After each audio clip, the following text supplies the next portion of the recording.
समस्त नमस्कार। आशा करे आपण मैंने ईश्वर अनुग्रह द्वारा भलर थे निश्चित भाव में वाक्य द्वारा खुशी थे हृदय आनंद थे। चलतु आज मैंने ईश्वर वाक्य को लेकिन आलोचना करवा कथबार्ता है। आशा करी आपण मैंने जो गॉस्पेल को शुणुंट निज हृदय बल को पाऊे शक्ति को पाऊे आशा खुशी प्रकृति पाऊे आनंद को पाऊे। आज आशा करी आपण मैंने सतरे वाक्य द्वारा निश्चित भाव में हृदय हृदय खुशी हे कहीकि आशा करुँची। तो सतरे परित्राण पाइला आम लाइफ रे सिठी कष्ट अच्छी परिस्थिति अच्छी रोग अच्छी अनेक गुड़े कारण गुड़ाक अच्छी जहाँकि आम देखुचु सब विषय को सामना करुँचु। तो बेले बेले आम लाइफ रे कौन आसी थाए चिंता आसी थाए कि मु तो सत्य सुषमतार को जानिली सत्य परमेश्वर को जानिली सत्य परमेश्वर द्वारा मो अनंत मुक्ति पाइली तथापि मो लाइफ रे कहीं अभाव समस्या कष्ट परिस्थिति रोग कहीं परमेश्वर रखी असंती। तो समस्त विषय ठार मु मुक्त होइकी खुशी रे बंचिबा दरकार कहीकि अधिकांश समय आम जड़े लोक से प्रकार भावी थाउ किंतु जिते आम चिंता करवा कि सिठे परित्राण पाइला परे मध्य परमेश्वर कहीं रखी असंती जदि आम बाइबल द्वारा जो खोजा कहले सिठे परमेश्वर निश्चित भाव में सिठे आम मान को उत्तर देवे। तो मुझे समय बाइबल मत पढ़ुची तो परमेश्वर मत गोटे विषय को देखा कि जमती इस्राएल लोक मैंने मिस्र देश बाहर के आसिले परमेश्वर से भल पाउले परमेश्वर से किणान देश देवी कहीकि से प्रतिज्ञा देले।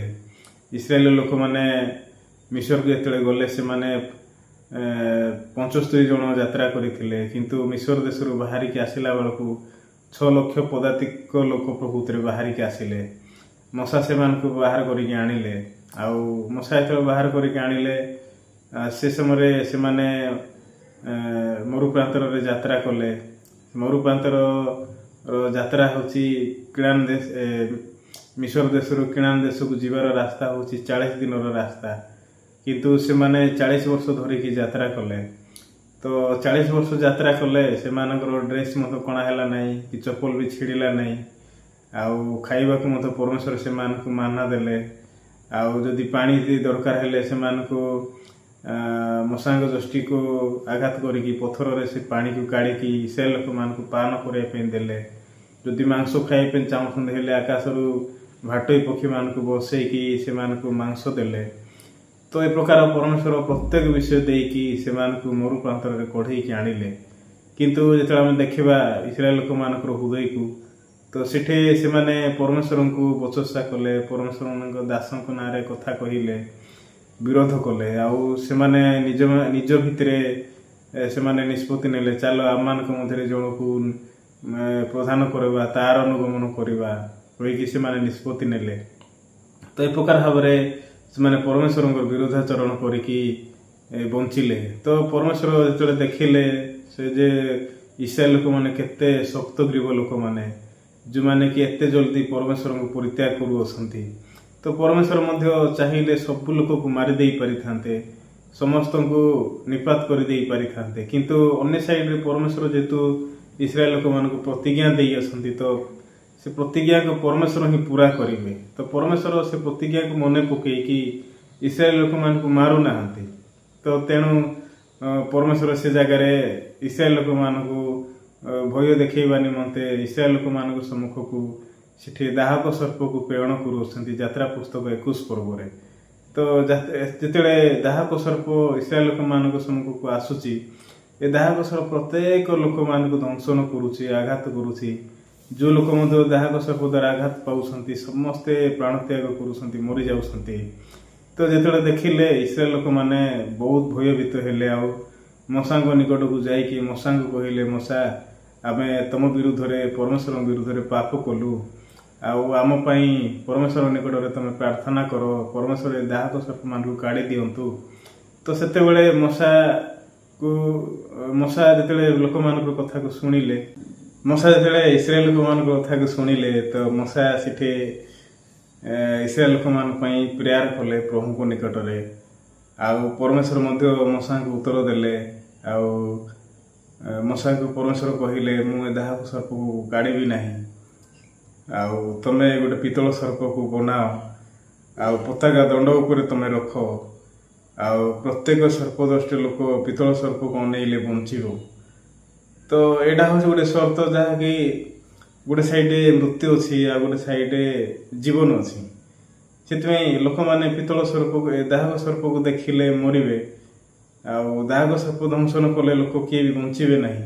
କିନ୍ତୁ ପିତ୍ତଳ ସର୍ପକୁ ଯେତେବେଳେ ପତାକା ଦଣ୍ଡ ଉପରେ ଟଙ୍ଗା ଯାଇଥିବାକୁ ଦେଖିବେ, ଲୋକମାନେ ନିଶ୍ଚିନ୍ତ ଭାବରେ ସେ ଜାଗାରେ ବଞ୍ଚିବେ। ତ ଠିକ୍ ସେହିପରି ଲୋକମାନେ ଯେଉଁ ଲୋକମାନେ ମଶାଙ୍କର ବାକ୍ୟକୁ ବିଶ୍ୱାସ କଲେ, ହଁ ପରମେଶ୍ୱର ଏଇଟା ଦେଲେ ଆମକୁ, ଆମେ ପିତ୍ତଳ ସର୍ପକୁ ଅନେଇବା ଦରକାର, ତ ସେ ଲୋକମାନେ ପ୍ରତ୍ୟେକ ଲୋକ ପ୍ରକୃତିରେ ବଞ୍ଚିଲେ। ସେଥିପାଇଁ ସେଠି ପିତ୍ତଳ ହେଉଛି ଗୋଟେ ବାଇବଲରେ ବିଚାରକୁ ବୁଝାଯାଉଛି ଆଉ ଅନୁଗ୍ରହକୁ ବୁଝଉଛି। ଆଉ ପତାକା ଦଣ୍ଡ ଉପରେ ଟଙ୍ଗା ଯାଇଥିବା ପିତ୍ତଳ ସର୍ପ ଯୀଶୁଙ୍କୁ ମଧ୍ୟ ବୁଝଉଛି। ସେଥିପାଇଁ ଲୋକମାନେ ପାପରେ କଷ୍ଟ ପାଇବାଟା କି ପାପ ପାଇଁ ନରକକୁ ଯାଉଥିବାଟା ଏଇଟା ସମସ୍ୟା ନାହିଁ। କିନ୍ତୁ ଲୋକମାନେ ଯେତେବେଳେ ପରମେଶ୍ୱରଙ୍କର ବାକ୍ୟ ବିଶ୍ୱାସ କରୁନାହାନ୍ତି, ଆଉ ଯୀଶୁଙ୍କୁ କ୍ରୁଶରେ ଟଙ୍ଗା ଯାଇଛି ଲୋକମାନଙ୍କର ପାପ ନିମନ୍ତେ, ତ ଲୋକମାନେ ଯୀଶୁଙ୍କୁ ନ ଦେଖିବାଟା ହେଉଛି ଲୋକମାନଙ୍କର ସମସ୍ୟା। କିନ୍ତୁ ଲୋକ ଯଦି ଯୀଶୁଙ୍କୁ ଦେଖିବେ, ତ ଯୀଶୁଙ୍କ ପାଖରେ କ'ଣ ପାଇବେ? ଆଉ ଯୀଶୁଙ୍କ ପାଖରେ ଗୋଟେ ବିଷୟକୁ ପାଇବେ କି ଯୀଶୁ ମୋର ପାପ ପାଇଁ କ୍ରୁଶରେ ହତ ହୋଇଛନ୍ତି, ଆଉ ଯୀଶୁ ଖ୍ରୀଷ୍ଟ ମୋର ପାପ ପାଇଁ କ୍ରୁଶରେ ଚଢ଼ି ଅଛନ୍ତି କହିକି ତ ଲୋକମାନେ ବିଶ୍ୱାସ କରିବେ। ସେ ବିଶ୍ୱାସ ସେମାନଙ୍କୁ ଧାର୍ମିକ ବନେଇବ, ପବିତ୍ର ବନେଇବ, ସିଦ୍ଧ ବନେଇବ, ଅନନ୍ତ ମୁକ୍ତି ସେମାନେ ପ୍ରକୃତରେ ପାଇବେ। ସେଥିପାଇଁ ମେନ୍ ବିଷୟ ହେଉଛି ଲୋକମାନଙ୍କ ଭିତରେ ମନ ପରିବର୍ତ୍ତନର ମାର୍ଗ ପ୍ରକୃତିରେ ରହିବା ଦରକାର। ସେଥିପାଇଁ ଏମିତି ନୁହେଁ କି ଲୋକମାନେ ମନ ପରିବର୍ତ୍ତନ କରିବା ପାଇଁ ଚାହୁଁନାହାନ୍ତି କି ମନ ପରିବର୍ତ୍ତନର ମାର୍ଗ ସେମାନେ ଜାଣିନାହାନ୍ତି, ସେମିତି ନାହିଁ। ତ ଲୋକମାନେ ଆକ୍ଚୁଆଲି ପରମେଶ୍ୱରଙ୍କର ବାକ୍ୟକୁ ଶୁଣିବା ପାଇଁ ଚାହୁଁନାହାନ୍ତି। ସେଥିପାଇଁ ସେ ଜାଗାରେ ଗୋଟେ ବାଇବଲରେ ଲେଖା ହେଇଛି କି ତମେ ଯଦି ଯୀଶୁଙ୍କୁ ପ୍ରଭୁ ବୋଲି ହୃଦୟରେ ବିଶ୍ୱାସ କରିବ, ତେବେ ପରିତ୍ରାଣ ପ୍ରାପ୍ତ ହେବ। ଆଉ ତମେ ଯଦି ଯୀଶୁଙ୍କୁ ମୁଖରେ ସ୍ୱୀକାର କରିବ ପ୍ରଭୁ ବୋଲି, ତେବେ ତମେ ଧାର୍ମିକ ହେବ ଲେଖା ହେଇଛି। ତ ରୋମୀୟ ପୁସ୍ତକ 10 ପର୍ବରେ ସେ ପ୍ରକାର ବାକ୍ୟ ଲେଖା ହେଇଛି। ଚାଲନ୍ତୁ ଆମମାନେ ସେ ବାକ୍ୟକୁ ପଢ଼ିବା। 10 ପର୍ବର 9 ପଦ 10 ପଦ, ଯେଣୁ ତୁମେ ଯଦି ମୁଖରେ ଯୀଶୁଙ୍କୁ ପ୍ରଭୁ ବୋଲି ସ୍ୱୀକାର କରିବ, ଆଉ ଈଶ୍ୱର ତାହାଙ୍କ ମୃତମାନଙ୍କ ମଧ୍ୟରୁ ଉଠାଇ ଆସନ୍ତି ବୋଲି ହୃଦୟରେ ବିଶ୍ୱାସ କରିବ, ତେବେ ପରିତ୍ରାଣ ପ୍ରାପ୍ତ ହେବ। କାରଣ ଧାର୍ମିକତା ପ୍ରାପ୍ତି ନିମନ୍ତେ ମନୁଷ୍ୟ ହୃଦୟରେ ବିଶ୍ୱାସ କରେ, ପରିତ୍ରାଣ ପ୍ରାପ୍ତି ନିମନ୍ତେ ମୁଖରେ ସ୍ୱୀକାର କରେ। ତ ଏ ଜାଗାରେ ଗୋଟେ ବିଷୟ ଲେଖା ହେଇଛି କି ଯୀଶୁଙ୍କୁ ପ୍ରଭୁ ବୋଲି ସ୍ୱୀକାର କରିବ, ଆଉ ଈଶ୍ୱର ତାହାଙ୍କ ମୃତମାନଙ୍କ ମଧ୍ୟରୁ ଉଠାଇ ଆସନ୍ତି ବୋଲି ହୃଦୟରେ ବିଶ୍ୱାସ କରିବ, ତେବେ ପରିତ୍ରାଣ ପ୍ରାପ୍ତ ହେବ। ତ ପରିତ୍ରାଣ କ'ଣ? ଲୋକମାନେ ପରିତ୍ରାଣ ପାଇବାଟା ବେଶୀ କଷ୍ଟ, ସ୍ୱର୍ଗ ରାଜ୍ୟକୁ ଯିବାଟା ବେଶୀ କଷ୍ଟ, ପାପ କ୍ଷମା ପାଇବାଟା ବେଶୀ କଷ୍ଟ ବୋଲି ଲୋକ କହୁଛନ୍ତି। କିନ୍ତୁ ବାଇବଲକୁ ଦେଖିଲେ କିଛି କଷ୍ଟ ନାହିଁ। ଖାଲି ପରମେଶ୍ୱର କ'ଣ କହୁଛନ୍ତି? ଯୀଶୁଙ୍କୁ ପ୍ରଭୁ ବୋଲି ସ୍ୱୀକାର କର, ମୃତମାନଙ୍କ ମଧ୍ୟରୁ ଉଠାଇ ଆସନ୍ତି ବୋଲି ହୃଦୟରେ ବିଶ୍ୱାସ କର, ତେବେ ପରିତ୍ରାଣ ପାଇବ। ତ ପରିତ୍ରାଣ ପାଇବାଟା ହେଉଛି ଗୋଟେ ବହୁତ ସହଜ ରାସ୍ତା। କିନ୍ତୁ କାହିଁକି ଲୋକମାନଙ୍କୁ ବେଶୀ କଷ୍ଟ ଲାଗୁଛି? କାହିଁକି ଲୋକମାନେ ବେଶୀ କଷ୍ଟ ବୋଲି ମନେ କରୁଛନ୍ତି? କିଛି କଷ୍ଟ ନାହିଁ। ବାଇବଲ ଭିତରେ ଯଦି ଆମେ ଦେଖିବା କହିଲେ, ବାଇବଲ ବହୁତ ସହଜ ଉପାୟକୁ ପରମେଶ୍ୱର ଦେଇଅଛନ୍ତି। ଲୋକମାନେ ଖାଲି ବିଶ୍ୱାସ କଲେ ଧାର୍ମିକ ହେଇଯିବେ। ମୁଖରେ ଖାଲି ସ୍ୱୀକାର କଲେ ଲୋକ ପରିତ୍ରାଣ ପାଇବେ ଲେଖା ହେଇଛି। ତ ଧାର୍ମିକ ହେବା ପାଇଁ ମଧ୍ୟ ପରମେଶ୍ୱର କ'ଣ କହୁଛନ୍ତି? କାରଣ ଧାର୍ମିକତା ପ୍ରାପ୍ତି ନିମନ୍ତେ ମନୁଷ୍ୟ ହୃଦୟରେ ବିଶ୍ୱାସ କରେ, ପରିତ୍ରାଣ ପ୍ରାପ୍ତି ନିମନ୍ତେ ମୁଖରେ ସ୍ୱୀକାର କରେ। ତ ପରିତ୍ରାଣ ପାଇବା ପାଇଁ ମୁଖରେ ସ୍ୱୀକାର କରବ, ଧାର୍ମିକ ହେଇଛି କହିକି ହୃଦୟରେ ବିଶ୍ୱାସ କରବ ଲେଖା ହେଇଛି। ତ ଗୋଟେ ବିଷୟକୁ ବିଶ୍ୱାସ କରିବାଟା ସହଜ ନା ବେଶୀ କଷ୍ଟ? ନାଇଁ, କଷ୍ଟ ନାହିଁ, ବେଶୀ ସହଜ। ସେଥିପାଇଁ ଧରି ନିଅନ୍ତୁ, ଯେତେବେଳେ ଆମେ ମୋବାଇଲ ଫୋନକୁ ଦେଖୁଛୁ, ମୋବାଇଲ ଫୋନ କହିକି ବିଶ୍ୱାସ କରିବାଟା କ'ଣ କଷ୍ଟ କି? କେବେ ବି କଷ୍ଟ ନାହିଁ। ଗୋଟେ ମୋଟର ସାଇକେଲ ବୋଲି କହିକି ବିଶ୍ୱାସ କରିବାଟା କ'ଣ ବେଶୀ କଷ୍ଟ କି? ନାଇଁ। ଗୋଟେ କାର ବୋଲି କହିକି ବିଶ୍ୱାସ କରିବାଟା କ'ଣ କଷ୍ଟ କି? ନାହିଁ, କିଛି କଷ୍ଟ ନାହିଁ। ଏଇଟା ଯେମିତି ସହଜ ହେଉଛି, ठीक सेमती धार्मिक होगाटा पवित्र होगाटा मतलब सेतिकी कष्ट सेतिकी सहज से लोक मैंने जो विश्वास करेंगे लोक मैंने बेसी सहजरे धार्मिक हे बेसी सहजरे स्वर्ग राज्य को प्रभुत्व प्रवेश करेंगे से आज आप कौन कहना चाहूँगी जिते आपण मैंने वाक्य को देखिए वाक्य द्वारा बहुत शांति पाइबे खुशी पाइबे वाक्य भितर मनुष्यर कार्य किसी आका ना सीठे माथी पुस्तक 19 गोटे वाक्य अच्छी जड़े धनी युवा आसला जीशु पचारा मो अनंत जीवन पाइबापी मु कि प्रकार सत्कार्य करी कहीकि से पचारे तो जीशु कहले आ व्यवस्था कौन लिखाई तुम केमती जाच कहीकि तो से जगार लिखाई कि जीशु उत्तर देले तमे व्यभिचार करो नाही नर हत्या करो नाही लोभ करो नाही निजर प्रतिवासी को आत्मतुल्य प्रेम करो ए प्रकार विषय प्रकृति कहले तो ए धनी युवा कौन कहले मुझे पिला दिन ठार करके आसी कौन बाकी अच्छी जहाँ मुझे चाहूँगी आरिपरि तो जीशु कहले तो पाखे जी संपत्ति अच्छी तू जा विक्रय करे आ मोर अनुगमन करे तू जाइए तोर संपत्ति दरिद्र मान को दान करे कहले तो ए धनी लोक जो शुणिला ये ग्रहण कर पारा ना बेसी दुख कला से चलीगला लिखाई तो धनी लोक कौन भावुला हाँ मुझे गोटे विषय अल्प करदेवी आनंत जीवन पाइबी मु तो ये पिला दिन ठार व्यवस्था पालन करके आसी तो कहीं पर्यंत मु सत्कर्म कर तो किसी गोटे विषय उणा थी से जीशु भल टीचर तो तांको द्वारा निर्देश पाई करवाटा हूँ बेसी उत्तम तो से प्रकार आशा को लेकिन जाइला किंतु जीशु जो कहले तोर संपत्ति जहाँ भी अच्छी तू विक्रय करे दरिद्र मान को दान करे तू मोर अनुगमन करे तो से समय बहुत दुख कला से बाइबल रे लिखाई धनी लोक स्वर्ग राज्य प्रवेश करवाटा बेसी कष्ट लिखाई किंतु तले कौन लिखाई आम टे देखा माथी पुस्तक वाक्य 19 पर्वर वाक्य देखा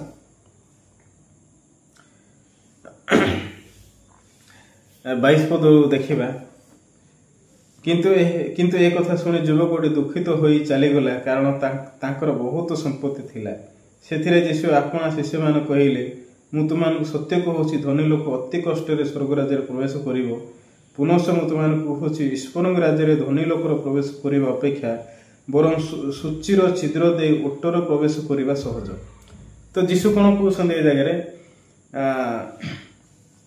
धनी लोक मैंने बेसी कष्ट स्वर्ग राज्य प्रवेश करेंगे बरं सूचीर छिद्र दे ओटर प्रवेश करने सहज तो बहुत उत्साह रास्तार जीवाटा बेसी सहज किंतु बहुत नेर रास्तार जीवाटा बेसी कष्ट छुंची परी कोणा थी सीठे जड़े गली की जीवाटा बेसी कष्ट किंतु परमेश्वर कौन कहते सेटा सहज बोली कहते तो यहाँ लोक मैंने केमती विश्वास करेंगे से लोक मैंने प्रथम निजर चिंता निजर बुझामणा निजर देखुवा दृष्टिकोण को प्रथम जो फिंगे आीशु को जमती कहते सेमती केवल विश्वास करेंगे तेबे सेटा बेसी सहज तो से ये दुखित होगी जो जुआ चलीगला गोटे कारण ये केबे मध्य नम्र नथिले आउ ये केबे जीशु आड़क जीशु सामने ये केबे निजको शून्य करि नथिले सेति निजको शून्य न करिकि जीशु को जाइके प्रश्न करवाटा होसी बेसी मूर्खामी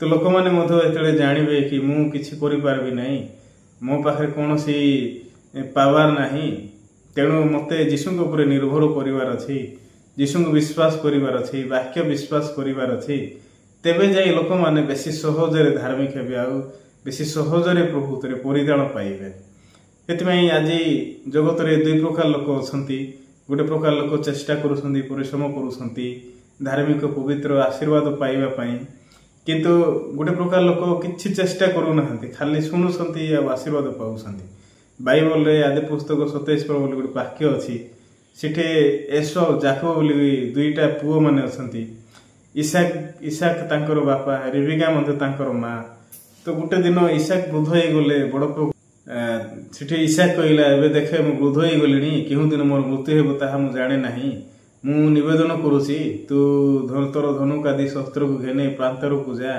मो निमंते तू मृग शिकार करके आने ଆଉ ମୋ ପାଇଁ ମୃଗ ଶିକାର କରିକି ଆଣିଲା ପରେ ମୋ ପାଇଁ ସ୍ୱାଦିଷ୍ଟ ଖାଦ୍ୟ ବନା। ତ ସ୍ୱାଦିଷ୍ଟ ଖାଦ୍ୟ ଖାଇଲା ପରେ ମୁଁ ଆତ୍ମାରେ ମୋର ପ୍ରାଣ ଯଦି ସନ୍ତୁଷ୍ଟ ହେବ, ମୁଁ ଯଦି ଖୁସି ହେବି, ତେବେ ମୁଁ ତୋତେ ଆଶୀର୍ବାଦ କରିବି କହିକି ଏ ପ୍ରକାର ସର୍ତ୍ତ ବଡ଼ ପୁଅର ସାମ୍ନାରେ ରଖିଲେ। ତ ବଡ଼ ପୁଅ ଏସବୁ ଯେତେବେଳେ ଏଟାକୁ ଶୁଣିଲା, ବଡ଼ ପୁଅକୁ ଏଇଟା ବହୁତ ସହଜ ଲାଗିଲା। ହଁ, ମୁଁ ତ ଜଣେ ଶିକାରୀ, ଆରମ୍ଭରୁ ଶିକାର କରିକି ଆସିଛି, ଆଉ ଏବେ ବି ଶିକାର କରିକି ଆଣିକି ବାପାଙ୍କୁ ସ୍ୱାଦିଷ୍ଟ ଖାଦ୍ୟ ଦେବାଟା ଏଇଟା ମୋ ପାଇଁ ବେଶୀ କଷ୍ଟ ନାହିଁ।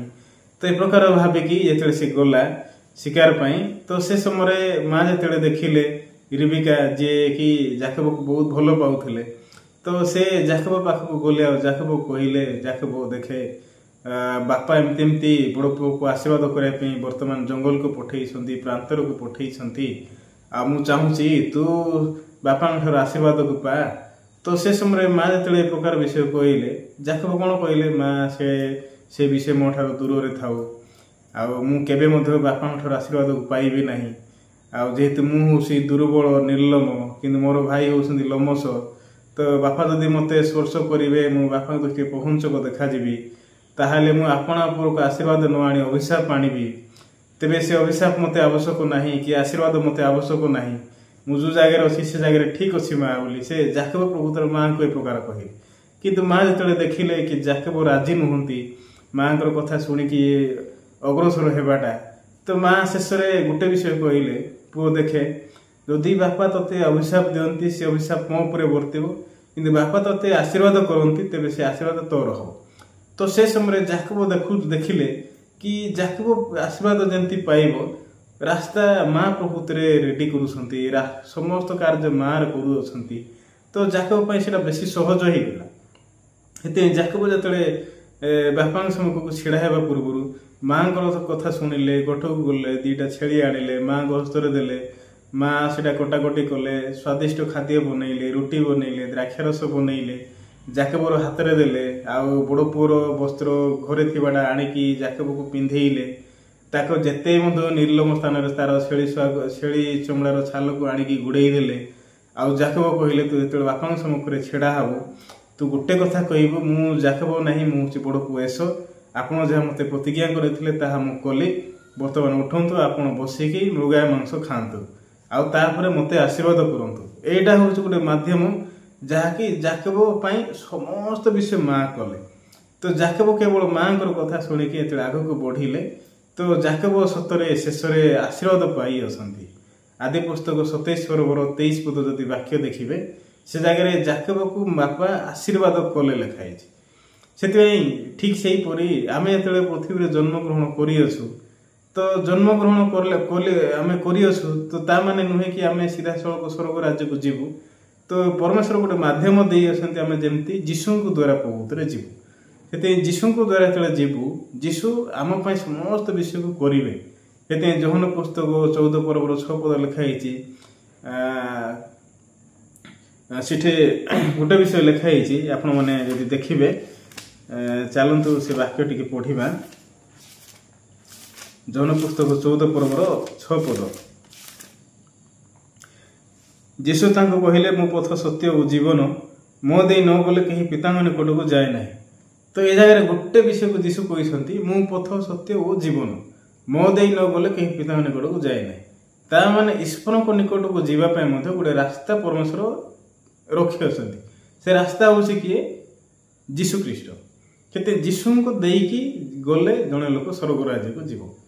ଠିକ୍ ଯେମିତି ଯାକବ ମାଆଙ୍କୁ ଦେଇକି ଯେମିତି ବାପାଙ୍କ ସମ୍ମୁଖରେ ଛିଡ଼ା ହେଲେ, ଆଉ ବାପାଙ୍କ ଦ୍ୱାରା ଆଶୀର୍ବାଦକୁ ପାଇଲେ, ଠିକ୍ ସେହିପରି ଏ ଜଗତରେ ବଞ୍ଚୁଥିବା ଲୋକମାନେ ମଧ୍ୟ ଯୀଶୁଖ୍ରୀଷ୍ଟଙ୍କ ଦ୍ୱାରା ଗଲେ ସେମାନେ ଈଶ୍ୱରଙ୍କ ପାଖରେ ଥିବା ଆଶୀର୍ବାଦ, ପବିତ୍ରତା, ଧାର୍ମିକତାକୁ, ଅନନ୍ତ ମୁକ୍ତିକୁ ପ୍ରକୃତରେ, ପାପ କ୍ଷମାକୁ ପ୍ରକୃତରେ ସେମାନେ ପାଇବେ।